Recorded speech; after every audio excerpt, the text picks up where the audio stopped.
Welcome to the Hot Flash Pod. We're laughing while our bodies play. I'd pull up a chair, you're one of us. Talking through the chaos, calling out the... Right. Welcome to Hot Flash Pod. We're the unfiltered space for women navigating the heat of midlife.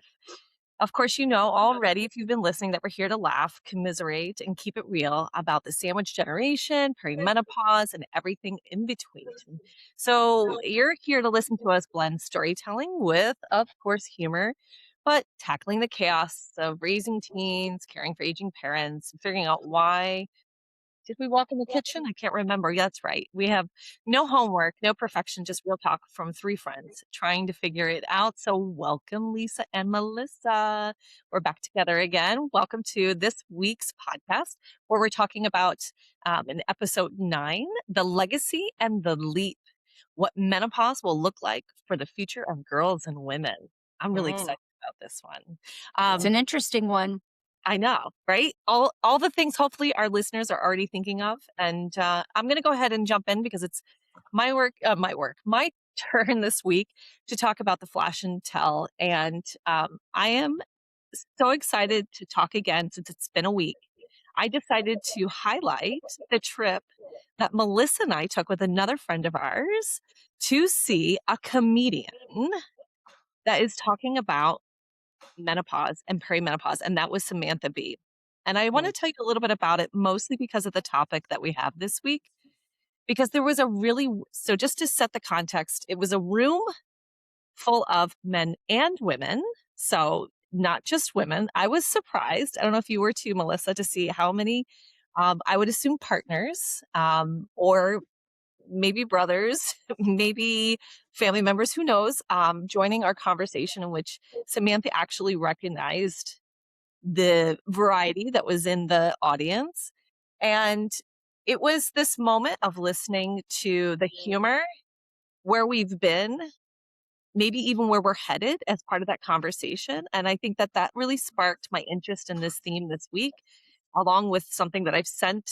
You've not seen it, and we'll share it with our, hopefully, or at least talk about it here in our deep dive later. Some media that crossed our path on menopause and perimenopause. But it was just this interesting moment of seeing what could be on display, this idea that we're maybe making those conversations more typical, not just in typical spaces like the doctor's office and in friend groups like we've talked about, but in the space of comedy and getting relief and seeing it more visibly on display. So jump in. I would be curious, but this was something that was really kind of impactful for me in the last week, and having that opportunity to see her humor and joy around expressing herself in this space. Yeah. I mean, I laughed, obviously. I had a great time. I thought there could have been more people in the room, but it was nice to see that there was diversity, and it wasn't just men, or it wasn't just women. It was also men. But we kind of talked about that last episode where everyone's affected by this. If you have a woman in your life that you love, you're kind of experiencing a little bit of this too. I'm curious. I'm wondering if did she make light of all of the typical things, or did she cover some of the kind of newer concepts and things that we're learning about perimenopause and menopause? Or was it the typical old school, like hot flashes and mood swings? Such a great question, because I think we had this conversation, didn't we, Melissa, about what did you leave with that was most funny? And so she has this global humor. So I think you enjoy everything, and there isn't this like one joke or one theme that stands out, but more of a thread. She doesn't have like a, yep. Yeah. So I think I am not, and I'm not familiar with her. So I need to look her up. Yeah.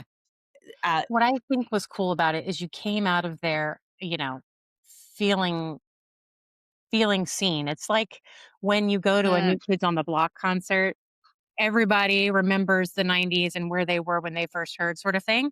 And so there's that camaraderie, I think, was really special about it. Well, I'm kind of bummed out that I missed the Menopause the Musical that came through.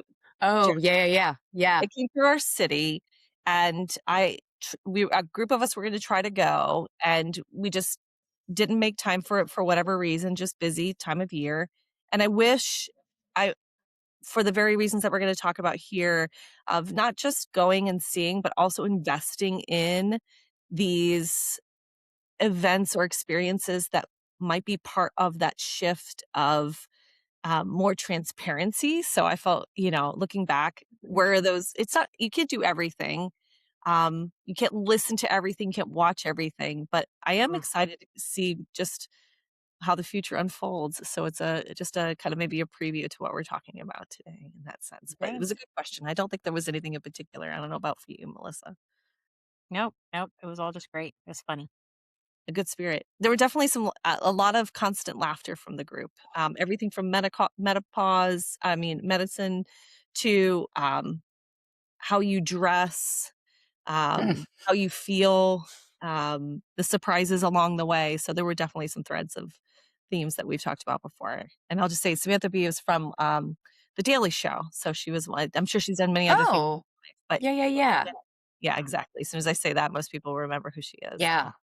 Yeah, she's got a great delivery. And we were only probably, 5 rows away? I think it was. Mhm.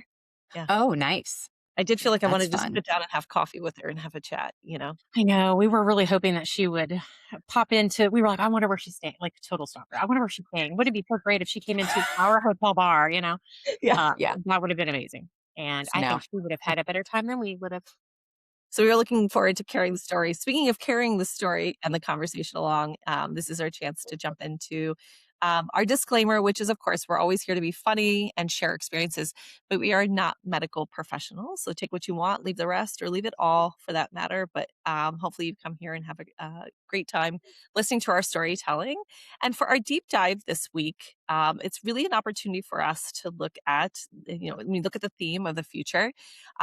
Legacy and building. So what is it, if we could, I will just say that a few things have inspired me that I'll share along the way in our conversation. But Lisa, I know you're going to jumpstart our deep dive this week on um, what would the future look like in terms of open conversations or research changes, or just generally the foundational experience of peri and menopause for future generations. So I'm curious what you both think, because this is the media that I shared where it talked about, it was something that came through on Instagram, that it came through um, everything from where we've been to where we are now, and even thinking about what the future might look like. So with that, I'm going to pitch it to you, Lisa. Sure. This was a really interesting, when you shared this yesterday, it was an interesting kind of thought starter, right? I feel like perimenopause and menopause, right? Growing up and before I was this age and I was on this journey myself, you always just thought menopause, right? You thought that's when your cycle ends and all of a sudden you're having these symptoms and it might last a year or two and you might have mood swings, you might have hot flashes, but that's really it, right? Like that's it. 3 things: irregular cycles, hot flashes, and mood swings. And it's a short period of time. And now, here, I started having symptoms several years ago, and I'll never forget my physician saying to me, buckle up, this is 7 to 10 years. What? I'm Like sorry, what? 7 to 10 years? Like I had no idea, right? Because there wasn't, I don't know. We just weren't talking about it. There wasn't that transparency, like you said, Suzanne. Even my physician didn't really talk to me about it all that much. And it feels like maybe about 3 years ago, all of a sudden it's exploded, right? You're learning about perimenopause. People are understanding the difference between perimenopause and menopause, right? That menopause is actually the end. Like that's the goal, is to get there. And all these different products and medications, and there's new research, and there's just so much, and we've talked about this in other episodes, the influx. But I wonder, like looking back at my mother and even asking her now, like, well, what symptoms did you have? And I really get like 1 or 2 responses. She's not talking about it. She didn't talk about it then for whatever the reason. I think 30, 40 years ago, women were just kind of, right, you take it on the chin, you suck it up, and you push through. Whereas now with our generation, we've got options. We've got medications. We've got what's the word I'm looking for? Brain fog is in action right now. But, there are things we can do to help us get through this part of our life. And I'm hopeful that, when it's my daughter's turn, there's even more research and there's even more understanding. I think this idea of, women are crazy, right? That these symptoms make us appear like we're losing it, which historically that's what happened. That's how women were treated, was that they needed to be put into an insane asylum. And now, still, I feel like I was just at a meeting the other night and I was running late and I surprisingly had to sit up in the front and I was kind of part of the presentation and I wasn't prepared for that. And I was under a spotlight. And guess what happened? Guess what happened? Hot Oh, do tell. flash. Oh, yeah. Ugh. Oh, yeah. And I couldn't even tell you the last time I had a hot flash, but I was sitting under that stupid spotlight and I was feeling anxious. And all of a sudden it was like, like it just hit me. And then, and then I felt embarrassed. And then of course the first thing my husband says to me when I, get up at the end of the meeting, he's like, "Are you okay?" And I'm like, "I'm fine. I'm just having a hot flash." Let's not talk about it right now. We need to cool down from this hot flash before we talk about it. But like, how do we adapt? How do we manage, right? While still maintaining kind of that normalcy and that consistency in our lives without feeling right overexposed or vulnerable or I think that's how I felt in that moment. Was I felt really vulnerable. I felt like I had just kind of exposed this like secret part of my life, and then everybody was asking, "Are you okay? Are you all right? You don't look so good. You look a little hot." I mean, and I was dripping with sweat. But I will say there was one lady in the audience who had a neck fan on. So smart. And I was like, "Ooh, I could have used that. Could have used that." So I don't know. I hope that there is progress. I think we're continuing to have progress, but how can we keep pushing it forward? How can we keep moving it forward for future generations of women? I don't know. I think that's a jump start. Yeah, I So, think for oh, go oh, ahead. no, you. I was just going to say that for me, I look at it kind of like it's a building of a skill set, right? Yeah. So when you are raising children and they're having arguments with their friends on the playground, um, Mm-hmm. they don't have the skills to understand what's going on and how do we allow people to treat ourselves and how do we, have these interpersonal conversations. I think it's very similar to what we have going on where we're learning so much and we're hearing so much and it is so nuanced and varied amongst, whoever it's happening to.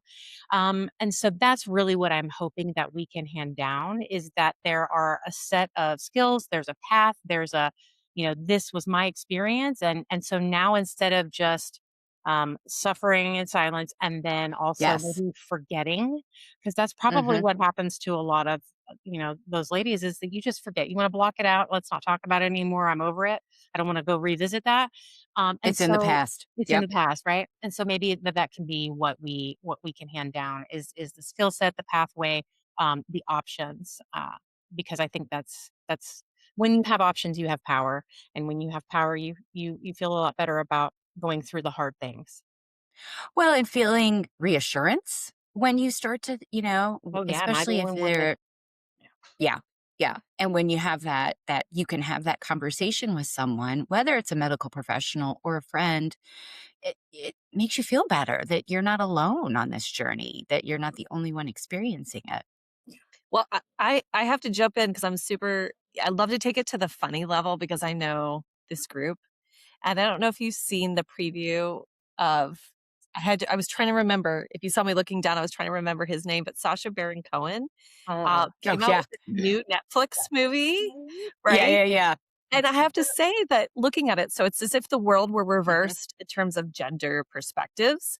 yeah, And I love that. I haven't watched it, but when I saw that um that media piece that I sent you about the history of menopause, it made me think of what would it look like if we forecasted how funny the commercials were, how things were marketed to the very Mhm. thing that you're talking about. I even think about the movie I may be really off base here, but the movie Turning Red, if you remember that movie, it was like one of the first from Disney, and it was this subliminal, Oh, right? It was the red panda. subliminal. Yeah, Mm-hmm. right. It was subliminal in terms of talking about periods, but it wasn't Yeah. explicit. And Mm-mm. then, so for me, when I was reflecting on this question, it was, we had that, and that was, I mean, 6 years ago, 8 years ago, I don't even know how long. Will there be then this future? I've talked about it before about media. Media is a driver of our thinking and, kind of our visibility. So whether it's, socials, whether it's commercials, when we talked about some of the products that are out there. And now I'm thinking about, what does that context look like if it were a different? So Barbie did that for us, a lot of us, Yeah. of like, what would it look like for play for our daughters? So Yeah. then I started really just, even with Samantha Bee and her talking, it gets my head, my thinking moving around. What would I want to change? And so I'm curious. I'm going to pitch it back and just, I know I'm putting you all on a spot for a question. I don't even know that I have an answer about what I would want to be different. I've learned from a lot of it, but I imagine, like you said, what is one thing, if you could change it right now, what's the one thing you think you might change? And I can, yeah.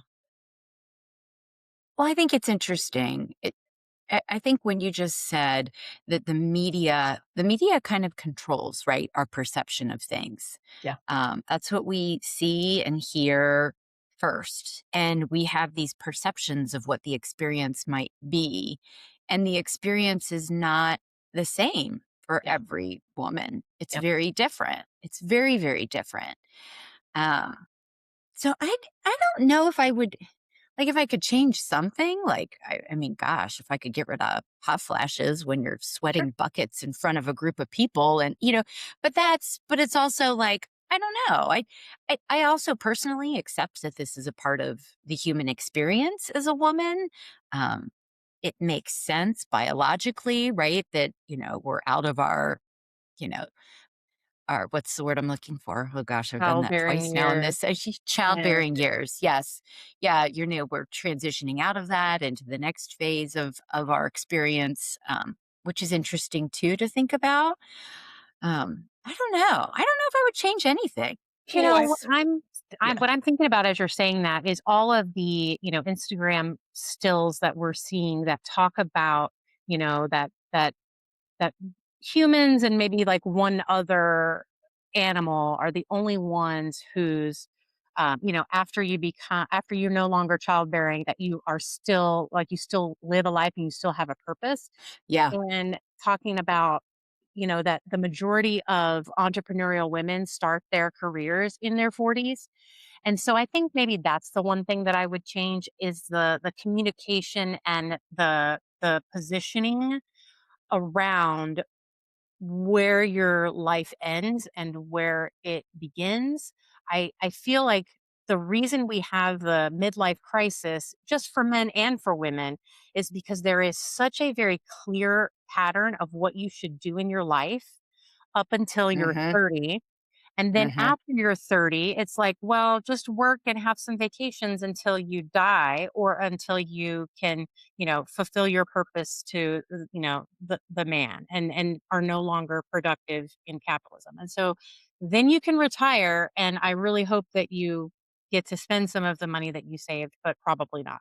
So changing the conversation around what happens in a lifetime, mm. and that you can go back to school if you want to, you can start a new career if you want to, you can do all the things. Life doesn't end after 30 is probably what I would change. So, Right. Right. so one thing that's really been stretching my brain even more is that I'm not sure, and I hope this isn't, yeah, Melissa, I hope this isn't your hot flash of the week, but if it is, you can stop me and then we'll transition into it. Is that there's a researcher recently who is, and I've done the disclaimer, I am not an expert in this. I just read something. So I want to be really clear. The extension of your ovulation to every 3 months so that you would have then you had greater distance in between your periods. And I think the idea is that you would have longer, the Oh, period yes. longer, Yes. right? I've read this. And Yes. and so then it started all of a sudden of like how much further into your life does that bump? Hmm. I haven't done any homework. I just heard about this like a last week or two. How much, and that speaks to both your points, you in particular, Melissa, about the kind of landscape of it, right? Like your phases of your life, because it's talking about shifting those phases Sure, into to a different time. longer periods of time. And I have very differing opinions. I'm not going to say it's right or wrong. I'm intrigued mostly of Yeah. what that means for then my daughter. I can see from conversations I've had with her how that would change a lot of things that I won't deep dive in today. But I do think it's interesting just when we talk about like the future and how people are actively engaged in um, examining it from its dimensionality, right? Like the different parts of it and how it impacts us differently, whether it's that we would like to extend, right, our childbearing Ability. years Yeah, a yeah. Mhm. part of our life, right? Like you're saying, Melissa. That's very interesting because I was for a good 10, 15 years of my life on one of those quarterly birth controls. So I would have a Hmm. period 4 different times a year. So I need you to send me that article so I can look at it. Um, And maybe we'll talk about it at another episode. I yeah, think yeah, when absolutely. everybody's read it too, I mean, it might be easier. Yeah. I think coming Yeah. full circle, or maybe back to that original question of what would I change?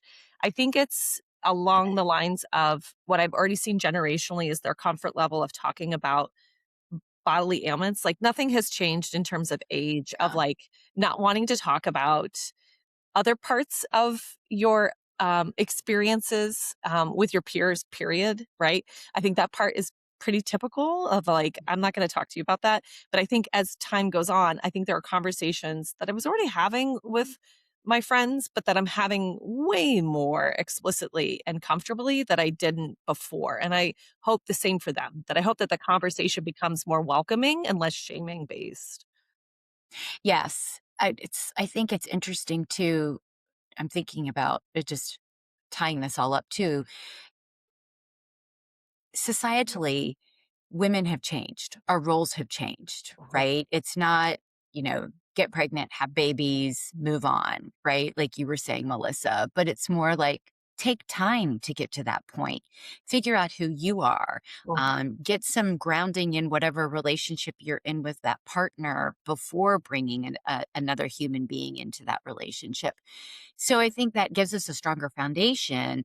And then it gives you more time. So we're pushing that forward. And then you have time to kind of do the things you want to do and become the person you want to be. Then you bring in that new human being. And then after that, you're ready to do more. I was just having dinner with a friend the other night, and we were talking about this. We're preparing for our children to go away to college. And she was like, I'm so excited. I'm going to do this, this, this, and this, and she had a list of things that she was so excited to do, because in some ways, the best is yet to come. And feeling really strong about the person you are.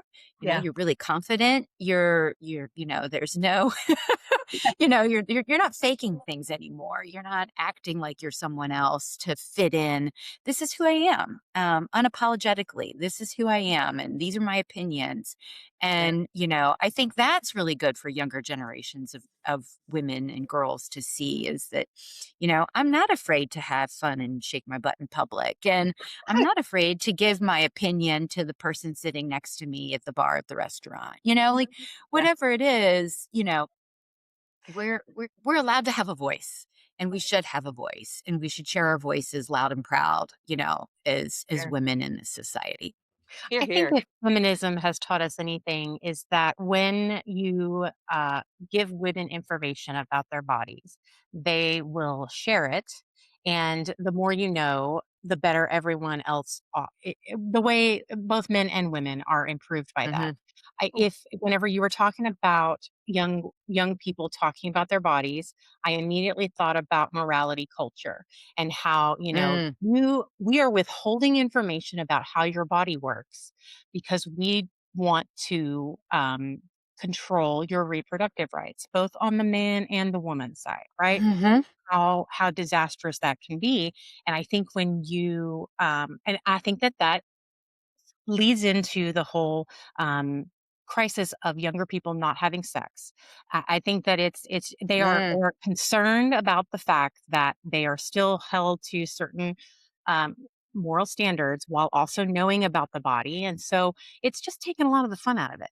To be perfectly honest. And I would also hope for the future generations that there are more options regarding your career and the time you can take away from the career for child Mm. rearing for both the man and the woman, because I believe that it's very important for for they're both to be a part of that child rearing process. uh, Not to say that you can't do it on your own. I'm just saying guys are just as excited about, or can be just excited about, raising children as women can. And so if there were more, I just feel like when we approve of something societally and we value something societally, we fund it, we take time for it, and we celebrate it. And so if we could figure out a way to make reproduction, which this is all a part of it, right? The perimenopause and all of that is really at its root about reproduction.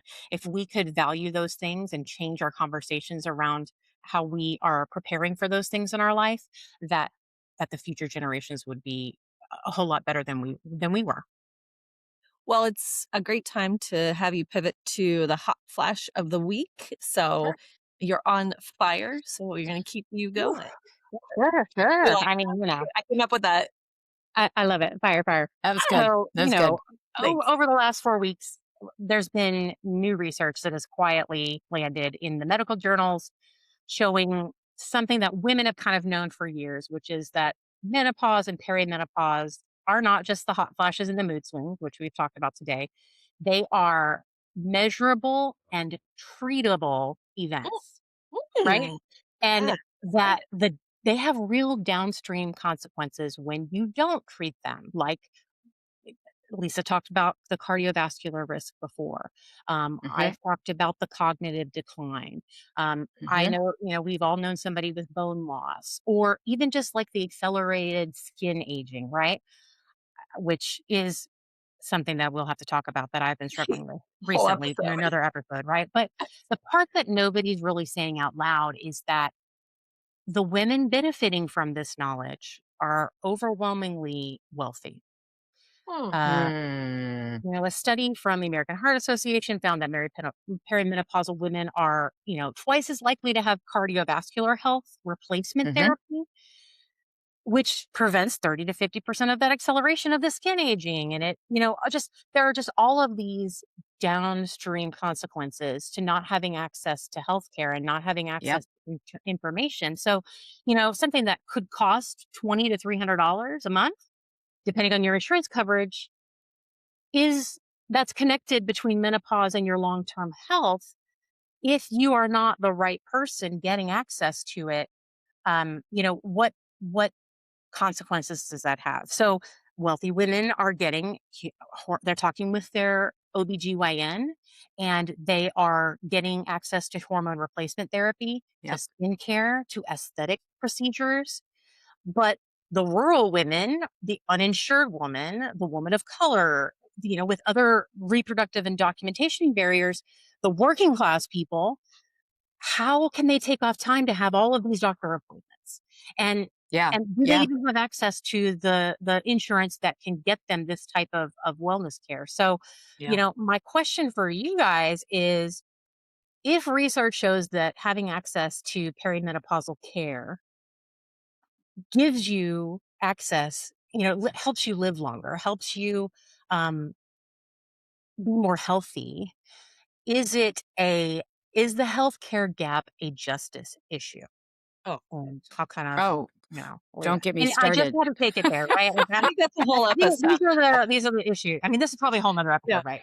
I think it's a whole episode. I don't want to cut us short, but I do think it falls into at least the theme for this week, which is what does the future look like for young girls Yeah. and women, Yes. right? I think when we Yeah. talk about, seeing where we are now, Equity and yeah, Yeah. and making it visible, equity and right? care. Yeah. I think we could absolutely make that, because I think that what would be really cool is to talk about also the way in which a lot of the healthcare community is trying to counter that. Because I don't want to Mm-hmm. dismiss all of the amazing efforts that are out there to improve access, because it is there and I have seen it and heard about it. But I think maybe if we talk about it a little bit in another episode, it could be interesting even in our own journeys of access, but then other people's. Maybe that's where we pivot to having a guest. We haven't talked about that yet in an episode. I like that. We have listeners of talking about guests, but it might be a great one to shepherd somebody in. I'm sorry, Lisa, I got excited about that topic, clearly. No. I mean, I was even just thinking, in my own experience, the cost of having the blood work, the lab work Sure. done to Yes. just, look at your levels. I mean, step one, it was an arm and a leg, and I have insurance, and it's, I think there are a lot of, discrepancies and inequities and Yeah. equities in our in the system. And the more I think about it, in not just this stage of our life, but in All of the stages, yeah. all of the stages for women. But I Yeah. think what's great about it and how it does tie into the topic is that it's the sharing of the information, right? So Yes. because we are in Yeah. a place of privilege and can get access to this information, sharing it with as many people as possible, and also Mhm. talking to our representatives and getting more people who know about these things into power. I love what, Dr. Potter's doing with her whole disclosures of what's going on with, doctors and the medical, the healthcare industry and all that stuff. I really think that having a voice and making sure that we're getting that information out really does have those downstream consequences whereby it the future generations and even women in our own generation that are Mhm. in different circumstances can be benefited. Well, I think it's a great forecast for what's to come because we're wrapping up our episode. And I think it's just a perfect time to say, I'm really excited for the future for us and for all the young women and girls who come behind us and everyone else who benefits from our development, growth, and health, right? Which I think we made really clear here today. So we just want to say thanks for listening to the Hot Flash Pod. We hope you laughed, felt seen today. Share this with a friend who needs it. But for now, until next time, and especially more so you, Lisa, stay cool. Yeah. Is it me, or is it burning up in here? Who turned up the heat? Laugh, cry, sweat dry, shifting every gear. Oh, the drama. Three friends riding out this wild left turn. Got a story for every sudden burn. Welcome to the Hot Flash Pod. We're laughing while our bodies play hard. Pull up a chair, you're one of us. Talking through the chaos, calling out the fuss. Hot Flash Pod. We'll turn this roller coaster into a knot to every blazing hazy. Is it just me? Day Hot Flash Pod. We're gonna laugh it away.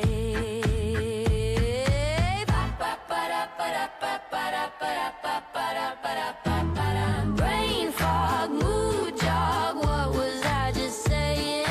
Jeans tight, sleep light, heart still staying. We spill the tea on every twist and turn. If you're sweating in the cereal aisle, it's your turn.